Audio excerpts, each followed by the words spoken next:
Bonjour à toutes et à tous, bienvenue dans le troisième épisode de la série podcast Restart. Aujourd'hui, j'ai la chance d'accueillir Mégane Ribeiro, conseillère en images et communication et fondatrice de Ose Conseil en images. Hello Mégane. Salut! Alors Mégane aujourd'hui va nous parler de son parcours tourné vers l'esthétique pour ensuite nous présenter son activité et sa grande mission qui est d'aider les gens à se sentir mieux dans leur peau. Donc, je pense que tu as plein de choses à nous dire à ce sujet. Est-ce que tu peux commencer déjà par te présenter et nous parler un petit peu de ton parcours avant l'entrepreneuriat? Ouais, moi, c'est Mégane. J'ai 27 ans et tout a commencé au lycée. Je ne savais pas quoi faire de ma vie. Donc, bon, c'est vrai qu'à cette période-là, tout le monde, enfin, c'est la question existentielle pour tout le monde. Et voilà, donc j'ai mis bout à bout toutes les choses que j'aimais dans la vie et m'est venue l'idée du métier de conseillère en images. Voilà, donc qui à l'époque n'était pas connu. Je ne sais pas d'où m'est sortie cette idée. Et donc voilà. Et je suis allée me renseigner dans les centres d'orientation. Et on m'a dit que ça n'existait pas et Ok. que ce qui s'en rapprochait le plus, c'était l'esthétique. Donc, suite à mon bac, j'ai intégré une école pour faire un BTS, esthétique, parfumerie. Voilà, que j'ai passé en 3 ans. Et, et ensuite, j'ai fait donc ma formation de conseil en images, puisque entre-temps, je me suis renseignée, étant sur Aix-en-Provence, j'ai trouvé une école qui était reconnue par l'État, ce qui est important pour moi. Et voilà, donc à la suite de mon BTS, j'ai fait une formation de 1 an pour devenir conseillère en images et communication. Ta Donc conseillère d'orientation s'était mal renseignée sur les formations et sur le métier qui existait finalement. Ouais, parce que bon, c'est un vieux métier. Après, c'est vrai que c'est plus connu aux États-Unis, même si ça a été inventé en France. Mais c'est vrai que c'était il y a 10 ans déjà, donc c'est vrai que c'est très très peu connu encore aujourd'hui, mais donc il y a 10 ans encore plus. Voilà. Donc c'est vrai que Et qu'est-ce qui faisait qu'au lycée, déjà, tu avais en tête ce métier? En fait, c'était une période où tous les métiers me passaient par la tête. Je voulais ouvrir ma boutique de fringues, être agent immobilier, enfin, être vraiment des métiers différents. Mais le côté vêtements restait en tête. Après, j'aimais le côté relationnel client. J'ai besoin d'être en contact avec les gens, de les aider, de les écouter, de leur apporter quelque chose. Et tout ça mélangé. Enfin, je voulais pas être psychologue. Mais voilà, le côté un petit peu psychologue avec les vêtements, je me dis, enfin voilà, euh, c'est le conseil en image. Que tu, comment dire, tu combinais un petit peu deux de tes passions qui étaient justement le contact avec les gens et le fait que tu aimes les fringues et tu aimes tout ce qui est relatif à l'image, quoi. Voilà, ouais. Ok. Et du coup, après cette formation, donc suite à ton BTS d'esthétique, tu t'es lancée tout de suite ou pas? Non. Enfin, du coup, j'ai travaillé en parallèle de mes études dans un magasin de cosmétiques. Ok. Et ensuite, j'ai arrêté pour faire la formation de conseil en images.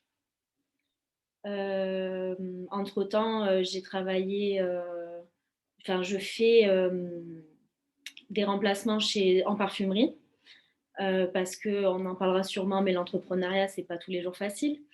Donc voilà, en parallèle, donc, je travaille en parfumerie. Mais non, du coup, je ne me suis pas lancée de suite à mon compte. Ouais. Euh, je fais partie d'une association de conseillers en images, donc c'est vrai que pendant 5 ans, ça fait 6 ans que je suis diplômée. Et du coup, j'ai ouvert mon entreprise seulement il y a 1 an. Mais pendant donc 4-5 ans, j'ai intervenu avec l'association dans le domaine du conseil en images. Ok. Donc, tu Voilà. étais salariée dans cette boutique de parfumerie, si je comprends bien. Et en parallèle, tu intervenais avec ton asso pour faire du coup le vrai cœur de ton métier qui est le conseil en image, quoi. Oui, alors la parfumerie, ça fait seulement 1 an que je fais des remplacements. Ok, Et avant, j'ai entrepris des études de psychologie. ok, d'accord. Donc ça, c'était quand? Après ma formation de conseil en images. Donc j'ai fait, euh, bon, j'ai eu une petite année de, je suis partie en LEA pour apprendre les langues parce que j'adore ça aussi. J'ai fait plein de choses. Mais du coup, ça n'a pas du tout marché. Enfin, c'était pas du tout ce que je voulais. Et ensuite, je suis allée en psychologie, donc j'ai fait 2 ans de psycho. Et c'est suite à ces 2 années que j'ai vraiment ouvert mon entreprise, notamment grâce à un cours d'entrepreneuriat que j'avais pris à la fac en plus. Donc voilà, c'est ce qui m'a permis de me jeter à l'eau. Et qu'est-ce qui a fait que, justement, après ta formation de conseil en image, donc tu avais déjà un BTS et cette formation, qu'est-ce qui a fait que tu t'es pas lancée de suite? Tu te sentais pas prête à ce moment-là? Ouais, je pense que alors à l'époque j'avais 23 ans si je me trompe pas. Autour de moi il y a personne qui a sa propre entreprise. Donc c'est vrai que c'est un monde inconnu pour moi. Et je me sentais pas assez confiante en moi à ce niveau-là, pas assez mature peut-être pour aider les gens, à les aider au mieux que je pouvais, quoi. Donc Tu penses que tu te sentais pas légitime? peut-être. Après, ça a toujours été mon rêve. Moi, je me suis toujours vue avec mon entreprise. Enfin voilà, ça n'a jamais été une décision du jour au lendemain. En fait, du plus loin que je me souvienne, je ne me voyais pas spécialement salariée, je me voyais entrepreneur. Mais voilà, passer le cap, c'est vrai que c'était compliqué. Donc, en fait, finalement, c'est intéressant ce que tu dis parce que finalement, c'est pas forcément les gens pour qui, tu vois, ils n'avaient pas forcément pensé à l'entrepreneuriat et du coup, ils ont eu une idée, il faut se lancer et du coup, tu te retrouves à la difficulté de te lancer. Même pour des gens comme toi qui se sont dit depuis très longtemps qu'ils sont faits pour être entrepreneurs, se lancer, c'est pas facile. Ouais, Donc, voilà, ça rassure d'un côté de se dire, bah voilà, en fait, c'est facile pour personne de créer sa boîte. C'est pas quelque chose qui est inné. Et je pense ouais, qu'au-delà de ça, tu vois, dans le système scolaire dans lequel on a grandi, euh, c'est peut-être en train de changer. Et je pense que dans les écoles de commerce aussi, ça change. Mais on ne nous pousse pas forcément à prendre ce genre de risque. On nous pousse plus à faire des choix d'orientation safe, finalement. stable, il faut ramener de l'argent, s'occuper de sa famille. Enfin voilà, et c'est vrai que c'est pas. C'est vrai qu'on n'a pas de cours pour entreprendre. Enfin, moi, par exemple, j'ai fait ça à la fac, mais c'était une option, quoi. C'était pas. Et c'était C'est une vrai qu'on. fac de psycho. C'était même pas une Ouais. fac, tu vois, business, quoi. Non, ouais. Et ça t'a aidé, ces cours? Oui, parce que du coup, bon, j'avais un petit peu vu au lycée, enfin, j'avais un bac STG, spécialité management et ressources humaines. Mais donc, j'avais un petit peu vu au lycée le monde de l'entreprise, tout ça. Mais bon, j'avais 16 17 ans, et puis voilà, c'était pas complet. Et le fait de reprendre des cours un petit peu d'entrepreneuriat, bah, on voit un petit peu plus de choses auxquelles on n'y avait pas pensé. Enfin, en fait, c'était aussi ça, c'était la peur de pas être au top niveau paperasse, en fait. Enfin, c'est tout bête, mais comme je le disais, il n'y a personne autour de moi qui a son entreprise. Et c'est le genre de choses auxquelles il faut penser et pour bien faire les choses. Donc voilà, c'est vrai que ça m'a aidé aussi à ce niveau-là. Ce genre de choses aussi qu'on apprend tout seul, en fait. J'ai Ouais, l'impression que même si tu es conseillé à droite, à gauche, des fois, il y a des choses qui divergent en fonction des entrepreneurs.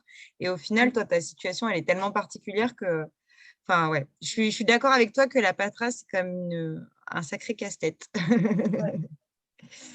Du coup, moi, j'aimerais savoir ce qu'on apprend dans une formation de conseil en images.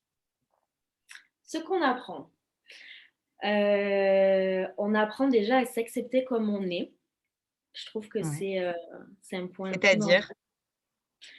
parce que je trouve que, notamment dans la société d'aujourd'hui, heu, le jugement est facile. Après, ça dépend des points de vue, mais je sais qu'il y en a qui souffrent vraiment du regard des autres. Hem, alors ça n'a pas été spécialement mon cas. Pourtant, on peut dire que je suis un petit peu différente dans le sens où je suis ronde, donc évidemment, j'ai reçu quelques moqueries ou quoi, mais c'est quelque chose qui m'a jamais traumatisée. Et le fait de voir d'autres personnes qui sont comme moi, mais qui au contraire subissent ces remarques ou quoi, j'ai envie de les aider enfin, et pas que les personnes rondes, ça peut être n'importe quel type de complexe. Mais voilà, j'ai envie de les aider à s'accepter comme on est, parce qu'on vit avec soi toute sa vie.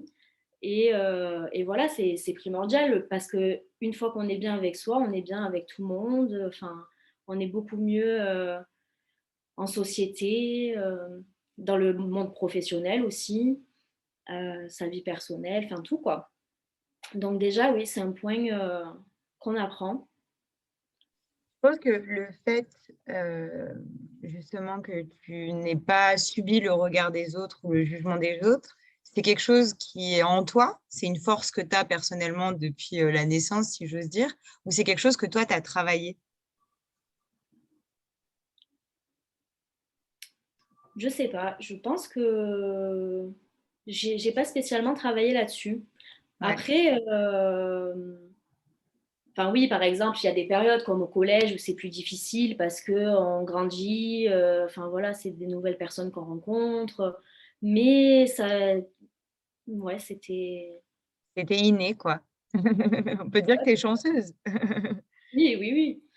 Parce qu'il y a des gens qui travaillent beaucoup, pour ne plus justement avoir, peur du jugement des autres et c'est un travail, je pense, de longue haleine et peu importe enfin, en plus, ça touche, je veux dire, tous les types de personnes, tous les physiques, Ah tout, oui, je pense que tu peux être Miss Monde et craindre le regard des autres, hein. C'est tellement, indépendant de même de qui tu es, de ce que tu ressors, quoi. C'est un ouais, trait de personnalité qui peut justement, faire souffrir, énormément. ouais. Mais c'est justement ça le conseil en image, c'est-à-dire que tout le monde a ses complexes. Ça peut être le poids, la taille, le nez, enfin, j'en sais rien. Mais le but, c'est d'apprendre à vivre avec. Ce n'est pas supprimer le complexe, c'est d'apprendre à vivre avec. Et pour ça, on met en place plusieurs outils pour pas régler le complexe, mais au moins essayer de vivre avec, quoi. Du coup, quels sont ces outils? Donc, il y en a beaucoup. Ouais, Notamment, pour moi, l'outil principal qui est le plus important pour moi, qui est la base, c'est la colorimétrie. OK. Donc, c'est l'étude des couleurs. En fait, il faut savoir qu'on a tous en nous des couleurs naturelles, donc la couleur de la peau, des yeux, des cheveux, quand ils ne sont pas colorés, les sourcils, les dents, le blanc de l'œil.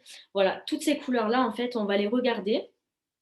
Moi, de par ma formation, je peins les couleurs naturelles de la personne et ça me permet de savoir quels critères couleurs lui correspondent. C'est-à-dire si elle est plus dans le chaud ou dans le froid, si elle est plus dans le mat ou dans le lumineux, ou si elle est plus dans le clair ou dans le sombre.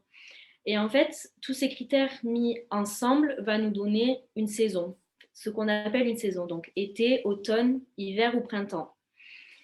Et il faut savoir donc que chaque saison a ses propres couleurs. On le voit dans la nature tous les jours, les couleurs changent au fur et à mesure de l'année.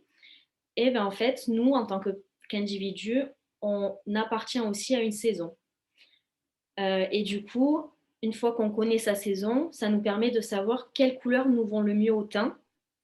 C'est-à-dire une personne hiver, comme on est actuellement en hiver, euh, elle va mieux porter les couleurs d'hiver, par exemple le fuchsia, le vert sapin, le bleu marine. Enfin, il y a des couleurs par milliers.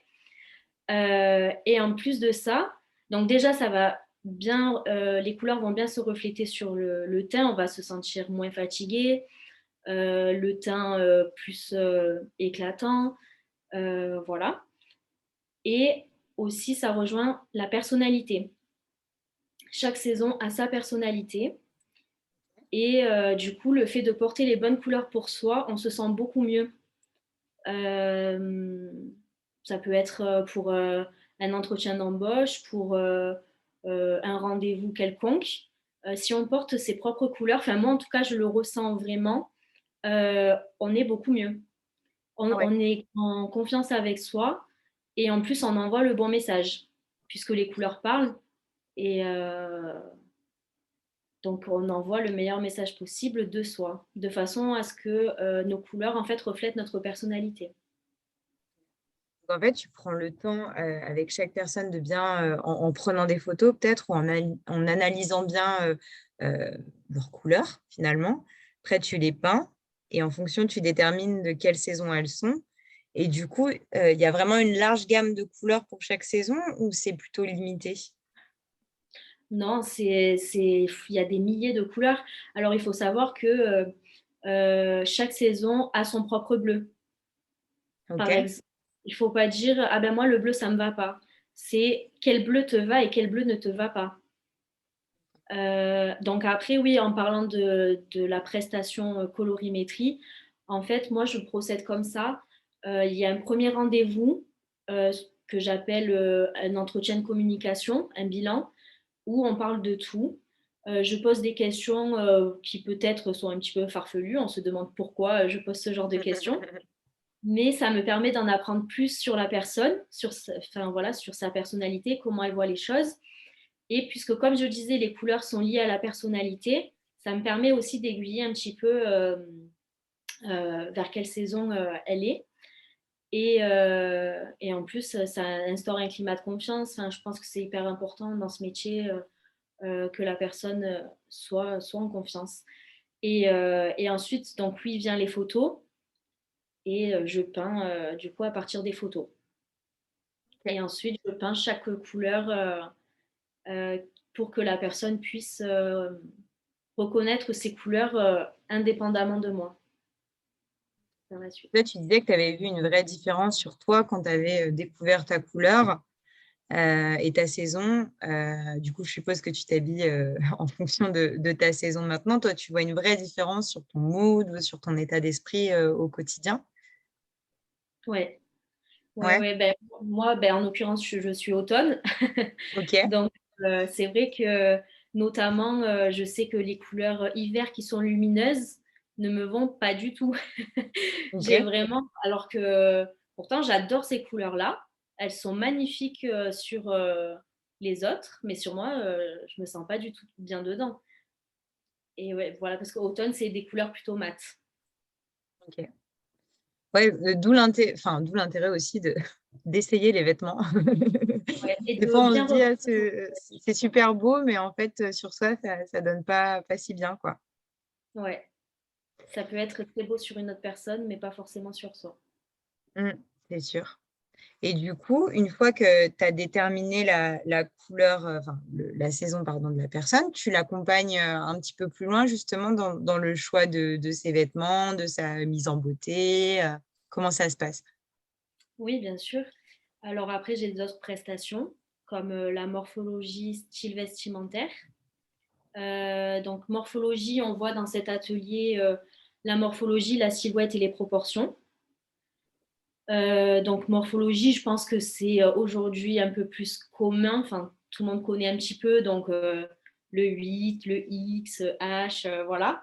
Alors après, moi, je ne travaille pas vraiment avec la morphologie.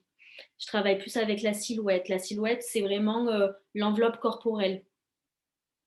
Donc voilà, ça va être des petites astuces pour la longueur des manches, la longueur des décolletés, des t-shirts, enfin voilà, toutes sortes de points parce qu'en fait, on a tous des points stratégiques sur notre corps à mettre en avant pour renvoyer une bonne image et pour être bien aussi.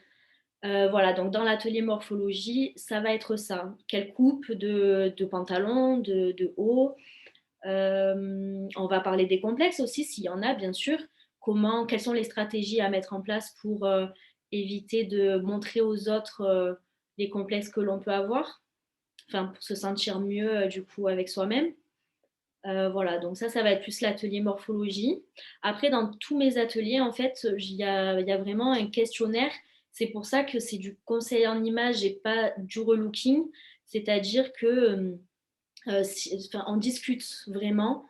Si la personne ne veut pas ci ou aime pas ça ou quoi, c'est vraiment à prendre en compte. C'est pas, ah ben si, je te dis que Ouais. tu dois mettre une chemise, tu la mets parce que ça te va. Non, voilà. C'est en ça, du coup, conseil en image et communication.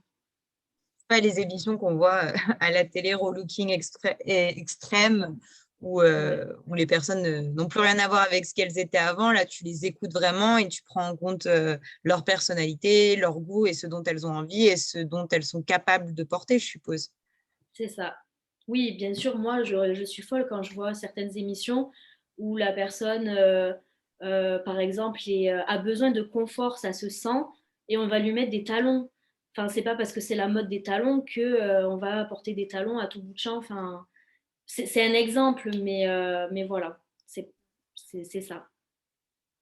Et du coup, est-ce que, ça c'est une question un peu, un peu cocasse, mais est-ce que toi, tu fais de la déformation professionnelle ou des fois, tu te mets justement, quand tu vois quelqu'un en face de toi, à te dire, oh ok, elle, c'est plutôt hiver, ah, elle a plus une morphologie en H, elle devrait pas porter ça. Est-ce que des fois, ça te le fait ou pas? Alors, au début de ma formation et les quelques mois qui ont suivi, oui, c'était horrible. Parce que du coup, je réfléchissais tout le temps. Euh, oui, parce qu'en plus, notamment la colorimétrie, c'est vraiment une passion, quoi. J'adore faire ça. Et donc oui, j'étais sans arrêt en train de regarder les couleurs des gens, interpréter chaque phrase qu'ils pouvaient dire, en me disant ah ça c'est une phrase de printemps, ah ça c'est une phrase d'hiver. Enfin voilà. Et sauf que c'est très très fatigant. Donc c'est vrai que depuis, je le fais beaucoup moins. Je regarde beaucoup moins. Après, ça va dépendre des circonstances, hein, mais donc oui, ça m'arrive, mais j'essaie de me reposer de temps en temps. Ouais, moins qu'au début.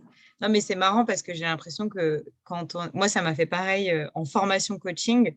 Après mes 2 séminaires intensifs, en fait, tu penses coaching ou tu penses, je pense, colorimétrie tout le temps. Et du coup, bah, tu interprètes tout en fonction de ce qu'on t'a appris. Et je suis d'accord avec toi, c'est épuisant.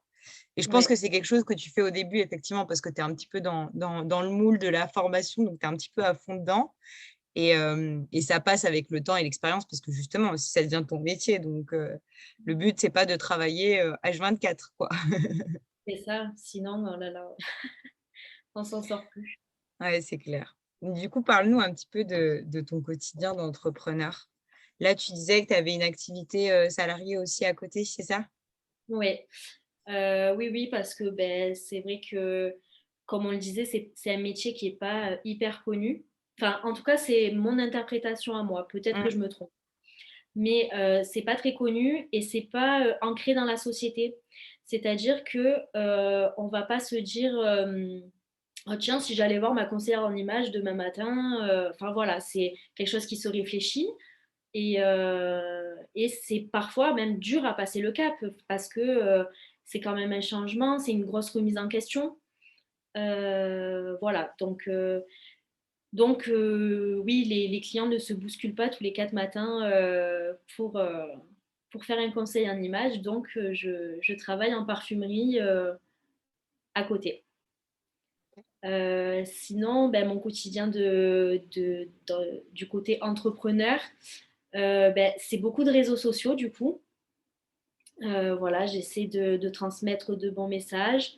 Voilà, pour m'apporter de la visibilité, mais aussi pour essayer d'un petit peu aider les autres. Voilà, c'est beaucoup ça. Du coup, le type de personnes qui viennent te voir, ils sont dans quelle situation en général? Ça peut être vraiment tout, mais principalement Ça va être des personnes qui n'ont pas confiance en eux. Comme je lui disais, la problématique de départ, c'est le regard des autres, c'est voilà comment dire, le rabaissement qu'ils ont subi, voilà, toutes sortes de choses qui font perdre la confiance en soi. Et donc voilà, pour essayer de travailler un petit peu l'image de soi. Et du coup, Après, tu les accompagnes via ton questionnaire personnalisé, et puis en leur expliquant justement ce principe de colorimétrie, de morphologie pour qu'ils se mettent en valeur un peu plus facilement et qu'ils se sentent mieux. oui. Alors après, du coup, là, pour, admettons, un conseil en image complet, ce que j'appelle complet, donc oui, il y a bien la colorimétrie, morphologie, ensuite il y a les styles vestimentaires. C'est pour s'approprier son propre style vestimentaire. Alors, on ne travaille pas avec la mode. Le but, c'est qu'on soit autonome toute sa vie. Et donc voilà, savoir quel style nous correspond le mieux. Donc évidemment, comme c'est personnel, c'est lié à la colorimétrie. Et ensuite, je vais faire visagisme coiffure, donc pour savoir quelle coupe de cheveux nous vont le mieux par rapport à la forme du visage, la couleur aussi évidemment des cheveux. Et ensuite, je propose aussi des cours d'auto-maquillage. Donc, j'apprends à maquiller un côté, étape par étape, et la personne refait de l'autre côté pour pouvoir le faire chez elle après quoi. Donc ça, maquillage, du coup, c'est pour les femmes. Et pour les hommes, du coup, ça va être taille de la barbe, parce qu'il y a différentes formes de barbe, et soin de la peau aussi. Ok, donc c'est vraiment un accompagnement hyper complet des vêtements jusqu'à la coupe de cheveux, le maquillage, les soins pour les hommes, etc. Et du Ouais. coup, comment tu sais, donc j'imagine qu'il y a bien encore ce concept de couleur, etc. Mais comment tu sais quelle coupe va le mieux à certains visages? C'est quelque chose qu'on t'a appris en formation ou que tu as testé? Oui, bien sûr. Alors, en fait, la formation, elle apporte une base, c'est-à-dire, euh, on- si tu as un visage rond, il va mieux falloir porter des coupes dans l'arrondi. Enfin, voilà, c'est de la théorie. Ok. Et ensuite, donc, si tu veux, j'ai des books pour chaque prestation, euh, voilà, pour montrer euh, forme de visage ronde, voilà, c'est comme ça. Mais c'est comme je disais avec la morphologie. Je travaille pas vraiment avec ça. C'est-à-dire que si tu es un 8, normalement, tu dois t'habiller comme ça. Ben, moi, non. Enfin, c'est pour ça que je travaille avec la silhouette, pour vraiment apporter les choses en temps réel et pas être figé. Enfin, chaque personne est unique. Et, euh, et voilà, j'essaie d'apporter des conseils vraiment par rapport à la personne à l'instant T. Donc, pareil pour la coupe de cheveux. Si elle a un visage plutôt long, euh, qu'est-ce qu'elle a envie en ce moment aussi, bien sûr, parce que ça se fait surtout une coupe de cheveux. Nous, les filles, on sait très bien que c'est primordial. Donc voilà, si elle n'est pas prête à se couper les cheveux très courts, ou enfin voilà, c'est toute une discussion et pourquoi pas des compromis. Enfin voilà, essayer de trouver des solutions. Parce que du coup, la différence entre la morphologie et la silhouette, c'est que la morphologie, ça peut changer et la silhouette, non, finalement, si je comprends bien. C'est l'inverse. Ah, c'est l'inverse, ok. Je me suis mélangée. La morphologie, c'est l'étude des os. En Ok, fait, on regarde vraiment les os. ok. Euh, donc les os, en fait, ne changent pas.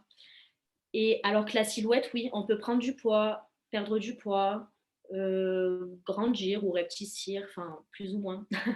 Donc voilà, c'est pour ça, moi, je travaille avec la silhouette à l'instant T, c'est-à-dire en ce moment, si la personne a perdu du poids, ben, comment elle se sent aujourd'hui par rapport à son corps. Enfin voilà, c'est même si sa morphologie n'a pas changé, finalement, son corps a changé. Donc voilà. Oui, parce que quelqu'un, par exemple, qui est 8, mais qui a pris ou qui a perdu 20 kilos, c'est pas forcément les mêmes vêtements qui vont lui aller que quand quand elle avait 20 kilos en plus, par exemple. Oui, voilà. Ok. Mm. OK, OK. Et du coup, par exemple, demain, moi, je viens te voir, on fait une première séance de colorimétrie ensemble. Donc du coup, tu as déterminé, ma saison et cetera. Hem, Est-ce que tu me donnes des conseils sur, où aller, acheter mes vêtements?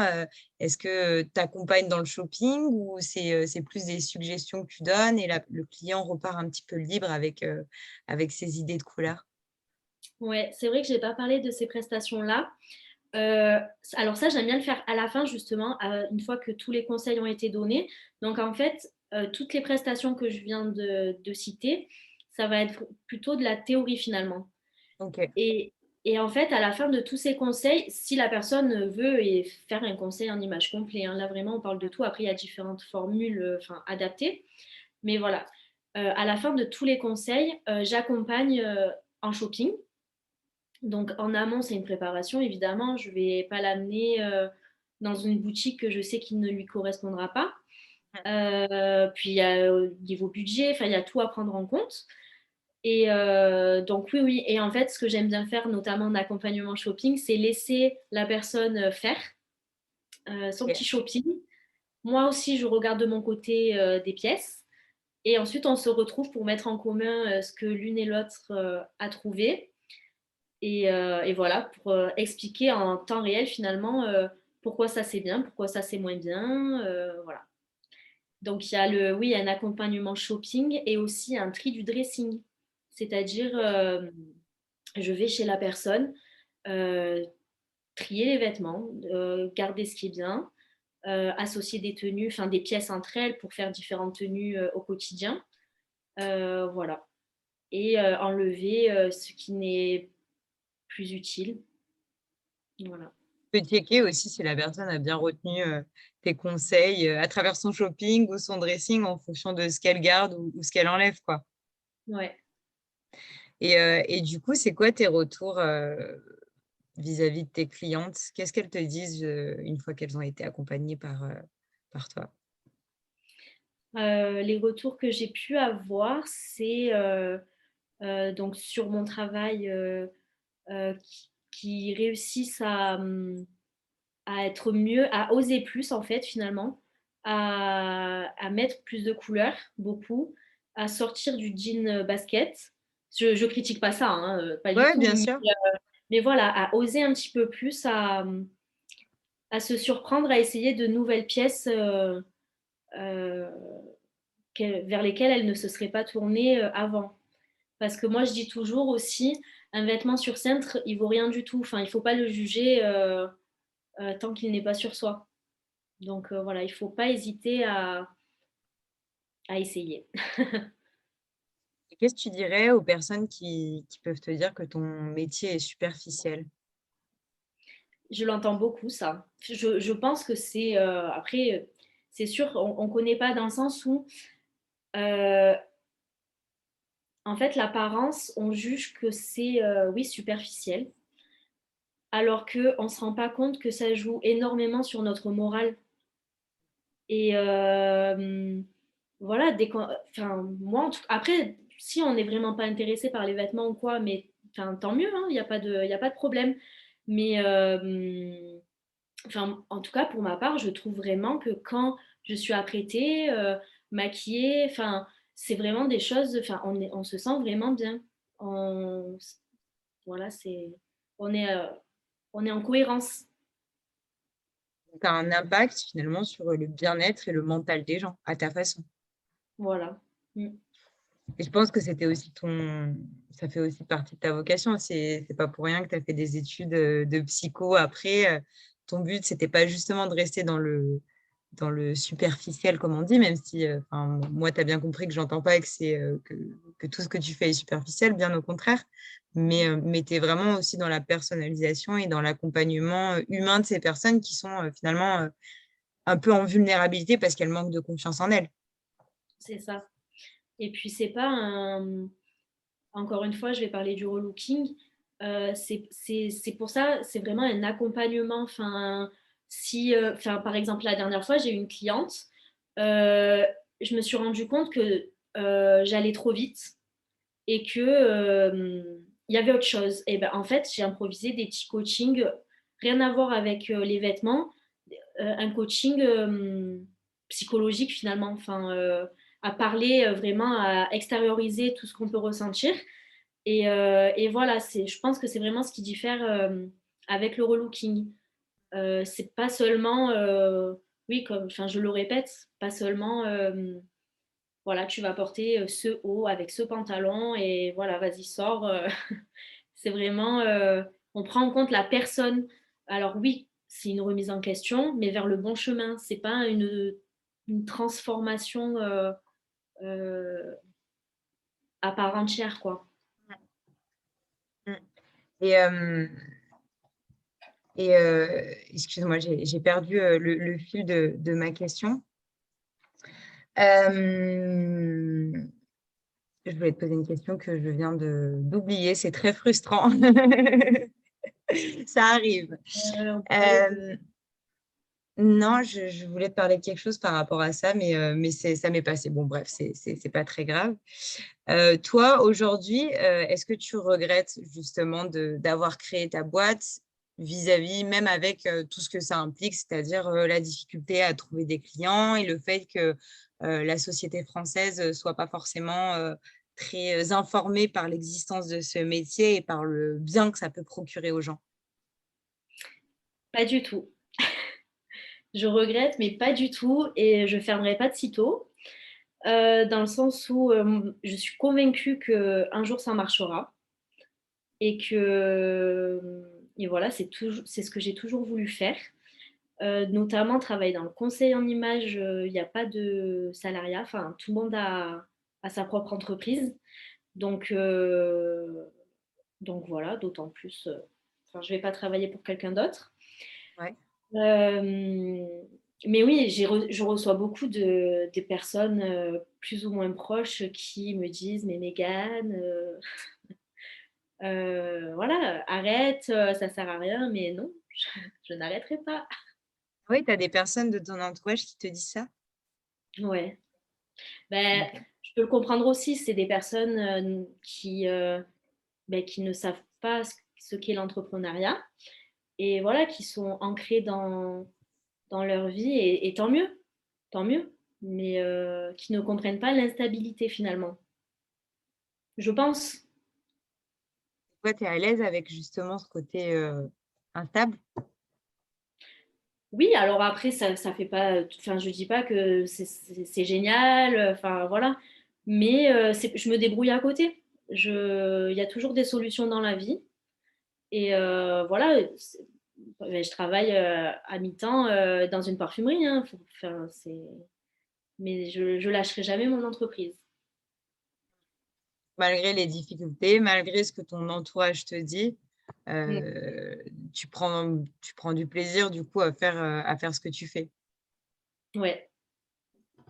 Et toi, à ton avis, est-ce qu'un jour, en France en tout cas, ton métier sera un peu plus démocratisé? Parce que je suppose que enfin, voilà, tu prends ce que tu fais, il y a un vrai impact sur la vie des gens. Peut-être que c'est très franco-français de se dire aussi l'image, c'est superficiel et dans d'autres pays, c'est un peu plus développé. Est-ce que tu penses que ça va changer? Petit à petit, mais je pense. Dans le Ouais. sens où tout ce qui est coaching en développement de soi, coach sportif, c'est vrai que je trouve que ces dernières années, ça a vachement évolué, ça s'est vachement démocratisé et c'est autre chose, c'est différent, mais c'est dans la même tendance. Donc oui, je pense que après en fait, j'ai conscience que le conseil en image, ça a un coût. C'est pas donné à tout le monde. Euh, Même si j'essaie de pratiquer des prix abordables dans le sens où je passe pas 2 heures comme à la télé avec la personne, quoi. Enfin, c'est vraiment, ça peut prendre plusieurs semaines, voire même plusieurs mois. Donc voilà, c'est toute prestation a un coût. J'en ai conscience. Mais voilà, j'espère que ça pourra aider certains, quoi, qui réaliseront que ça peut vraiment les aider. Et qu'est-ce que tu dirais, par exemple, à une Une jeune fille de 20 ans qui n'a pas confiance en elle pour plein de raisons, et notamment à cause du regard des autres, parce qu'elle est très sensible au regard des autres, et qui veut se tourner vers la case chirurgie esthétique. Parce que ça, c'est quelque chose qu'on voit de plus en plus et de plus en plus jeune. Je pense que les réseaux sociaux, la télé-réalité n'aident pas. Toi, tu as quel regard là-dessus? Alors, je ne suis pas pro chirurgie esthétique, pas du tout. Ouais. Même bon, après, du coup, je ne suis pas hyper renseignée sur la question dans le sens où ça a peut-être évolué en termes de résultats. Enfin, mais moi, j'ai encore cette image euh, de chirurgie mal faite. Et puis surtout, comme une drogue finalement, c'est-à-dire qu'on commence, presque on ne s'arrête plus, quoi. Et je pense aussi, malheureusement, que si on passe par la chirurgie et parce qu'on voit un défaut, ce défaut va être résolu par la chirurgie esthétique, mais finalement on va en trouver un autre et on soigne pas la cause profonde du problème. Enfin, je sais pas si je m'explique bien. Et voilà, moi c'est pour ça que j'essaie de parler, notamment avec mon entourage familial. Hein. Enfin, tout le monde a des complexes. Et j'essaie de faire accepter à ces personnes-là le complexe, vraiment pour ne pas passer par la case chirurgie esthétique. Après, voilà, libre à chacun. Et si vraiment c'est la dernière solution, voilà. Mais en tout cas, moi, enfin, voilà ce que j'en pense. Je recommande pas. Par exemple, cette même jeune fille de 20 ans qui se dit, OK, j'ai pas de poitrine, je vais me refaire la poitrine.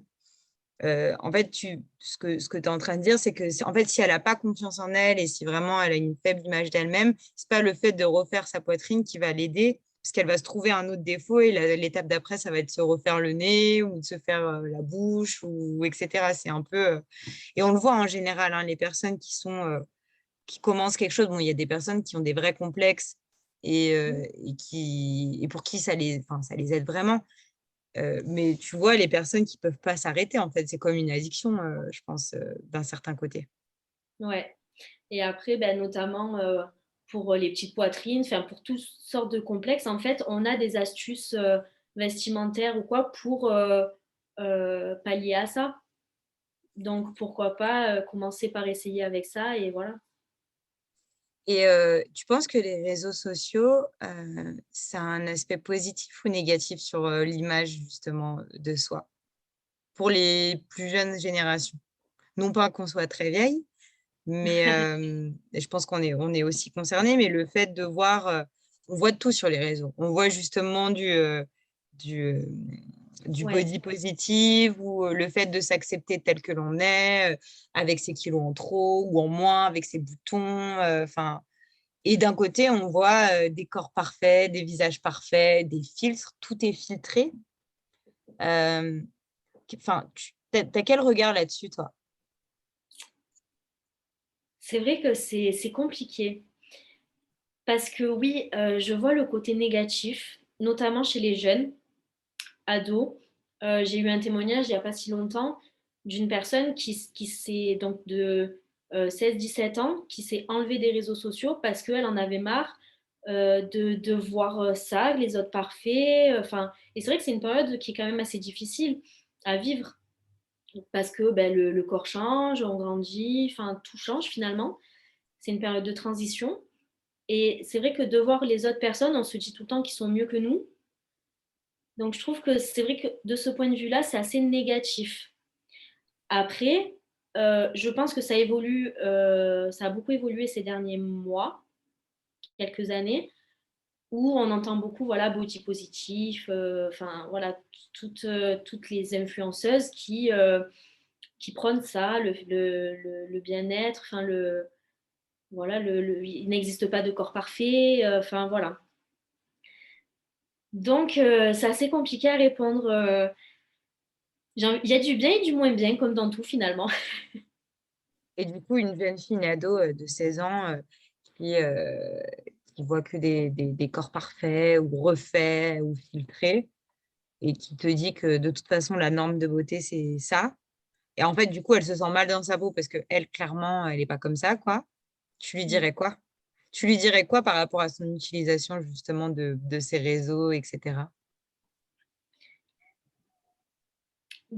En fait, je lui dirais que chaque personne est unique Mm. et c'est pas parce que elle est comme ça. Alors oui, c'est peut-être une qualité pour toi qu'elle a, pas pour d'autres personnes.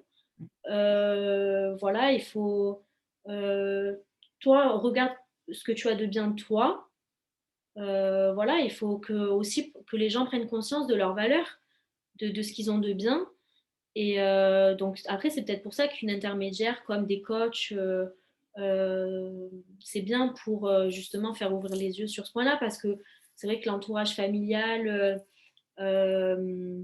voilà, c'est une autre, comment dire, Une autre des fois, sphère, c'est ouais. pas toujours Mm. pris justement, ou enfin voilà. Donc, c'est vrai qu'un regard extérieur, ça peut être bien aussi de l'entendre. Mm. Euh, voilà, chacun a sa valeur ajoutée, il suffit juste d'avoir conscience de ce que c'est. Il faut arrêter de se comparer aux autres. Après, c'est facile à dire, hein, Et enfin ouais, voilà, ouais, c'est dur. Je pense c'est que c'est bien sûr. dur pour tout le monde, justement, le fait de ne pas se comparer. Ouais, Enfin, pour tout le monde, non, je sais pas, en fait, mais c'est quelque chose qui ressort quand même facilement, même pour des petits trucs, je pense que c'est facile de se comparer, finalement. oui, oui, bien sûr. Mais et c'est sûr qu'avec ça, les réseaux sociaux n'aident pas, je Mm. pense. Voilà, puisque on est à la recherche, enfin, on regarde les autres, le nombre de likes, enfin voilà, toutes sortes de choses qui incitent à se sentir finalement inférieur, je sais pas. Mais voilà, je pense il faut prendre conscience de sa valeur, même si elle est différente de d'autres personnes. Et j'avais lu un article justement sur l'utilisation des réseaux sociaux. Et ce qui peut être un petit peu vicieux, justement, c'est que quand on va chercher quelque chose, par exemple sur Instagram, on y va pour quelque chose de très précis, tu sais. Et puis, en fait, Instagram, c'est très bien ce qui va créer chez nous de la dopamine ou quelque chose qui va nous intéresser. Donc, du coup, on va se mettre à scroller et on va passer, au lieu d'avoir passé 5 minutes pour la chose précise qu'on cherchait, on y passe 20 minutes. Et puis, souvent, quand on sort des réseaux, on a une énergie qui est très basse et on s'en rend même pas compte. Mais on est happé justement par le feed et finalement, ça nous baisse notre énergie. Juste après, on ne se sent pas mieux en fait d'avoir passé. C'est pas un bon divertissement. Après, Ouais, je dis toujours, il y a des très bons divertissements, des très bons, des vidéos, des podcasts, même des posts Instagram qui peuvent être hyper enrichissants. Mais le problème, c'est que c'est hyper dur de faire le tri et de ne pas te laisser happer par ce qui va te faire sentir moins bien finalement. ouais, Et comme on est un peu tous, enfin non, encore une fois, je généralise, c'est pas vrai, mais je pense qu'on est une génération, et encore plus celle d'après, qui a cette addiction aux écrans et aux réseaux sociaux, c'est difficile de s'en détacher et de retirer que le positif, quoi. c'est ça. Ils ont, comme tu disais, notamment la génération d'après, ils ont grandi toute leur vie avec ça. Enfin, Mm. moi, je sais que j'ai eu les réseaux sociaux qu'à partir du lycée. Mm. Maintenant, c'est dès peut-être la fin primaire, quoi. Mm. Donc, c'est vrai que c'est compliqué. Mm. Carrément. Tout à l'heure, quand je t'ai demandé comment je te présentais, euh, donc j'allais te présenter en disant ose conseil en image, tu m'as dit conseil en image et communication. Est-ce que tu peux m'en dire plus sur le communication? Alors, communication, parce que avant même de parler, on communique. Enfin, communiquer, ce n'est pas seulement les mots. Mm. Il y a tout qui rentre en compte. Une personne qu'on rencontre se fait un avis sur nous en 3 secondes.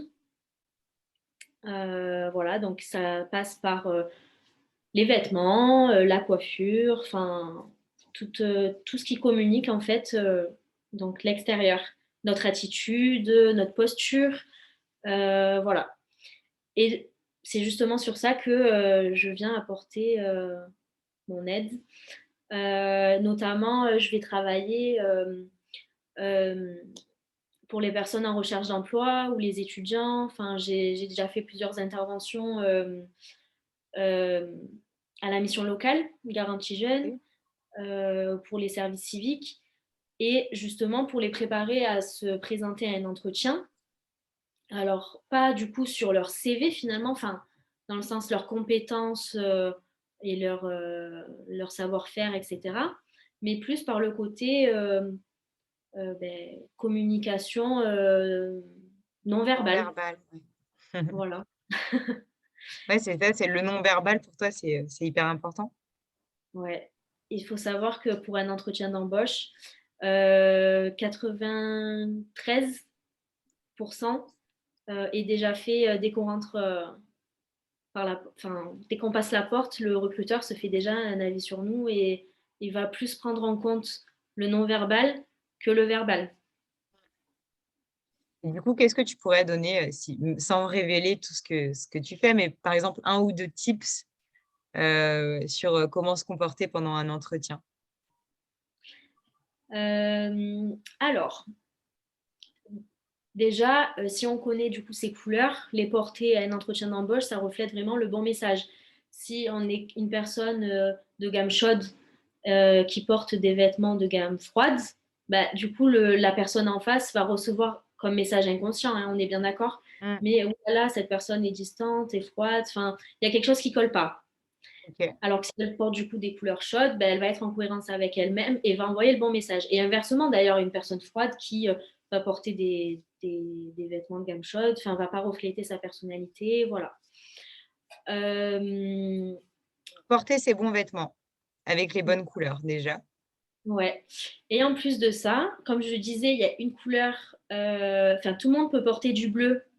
Il suffit juste de savoir quel bleu.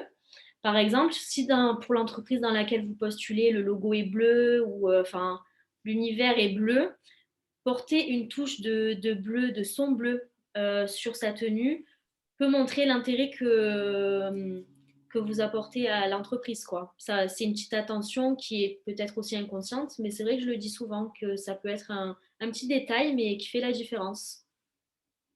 Faut pas mettre un pull bleu si on a un entretien chez Orange, quoi.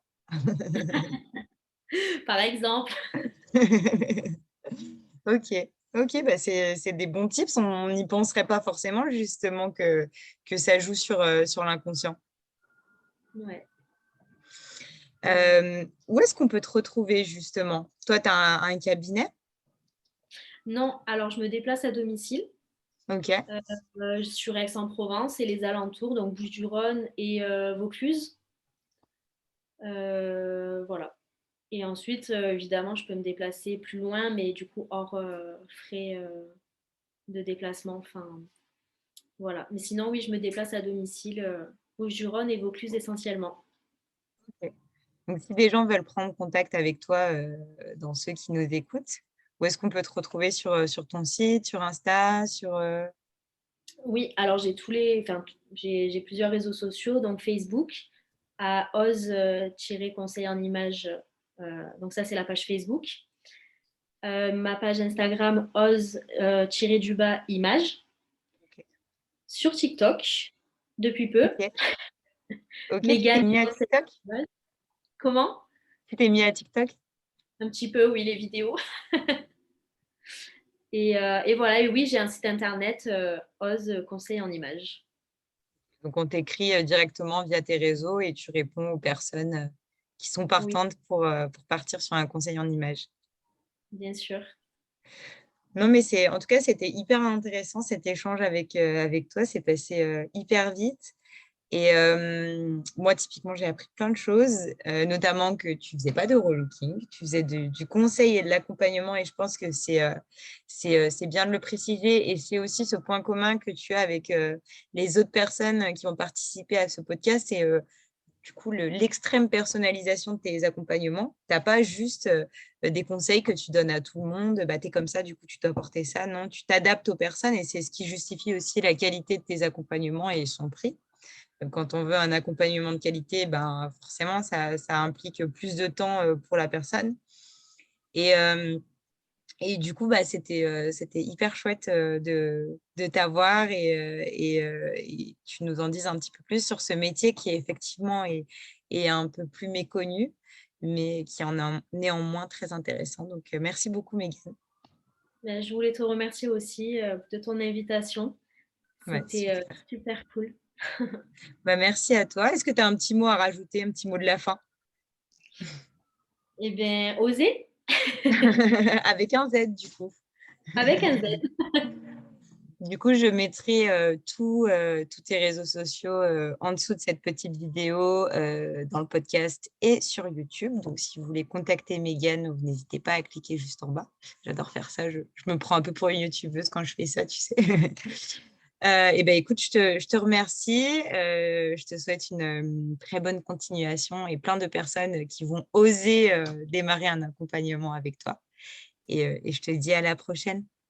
Ouais, à bientôt, merci. À bientôt.